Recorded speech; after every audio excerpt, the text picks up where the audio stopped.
औज़ुबिल्लाहिस्समीउल अलीम मिनश्शैतानिर्रजीम बिस्मिल्लाहिर्रहमानिर्रहीम। खुदा का लाख लाख शुक्र अदा करते हैं परवरदिगार का, अहले बैत अत्हार का, कि जिसने एक मरतबा और जिंदगी दी हमें और तौफीक दी कि माह रमजान हमें और आपको मैसर हो। माह रमजान जो बरकतों का महीना है, जो रहमतों का महीना है, कि ये महीना है कि जिसमें परवरदिगार आलम ने हर तरह की नेमत को इंसान को इनायत किया है।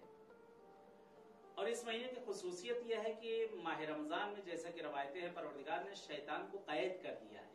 शैतान कैद हो गया है। अब ये कि हम शैतान न बन जाएं।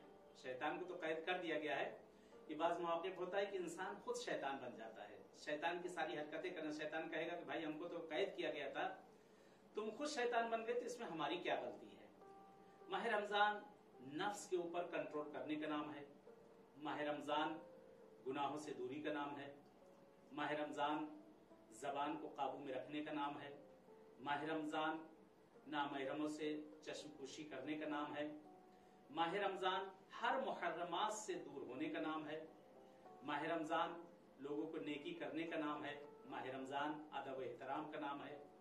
माह रमजान ये और महीना है कि जिसका नाम रवायत में रैयान भी कहा गया है, यानी जन्नत में एक ऐसा दरवाजा है कि जो परवरदिगार फकत उस दरवाजे से जो शख्स रोजा रहेगा उसको जन्नत में उस दरवाजे से दाखिल किया जाएगा और उसके बाद वो दरवाजा बंद कर दिया जाएगा।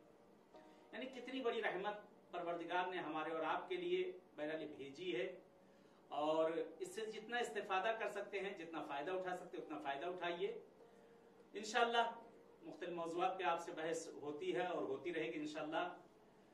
गुजारिश यही है कि रमजान में जितना हो सके अपने नफ्स पर कंट्रोल रखा जाए, जितना हो सके अपने आप को काबू में रखा जाए और मुहर्रमात से दूरी की जाए इंशाअल्लाह। चले इजाजत चाहते हैं इंशाअल्लाह की फिर मुलाकात होगी। वस्सलामु अलैकुम व रहमतुल्लाहि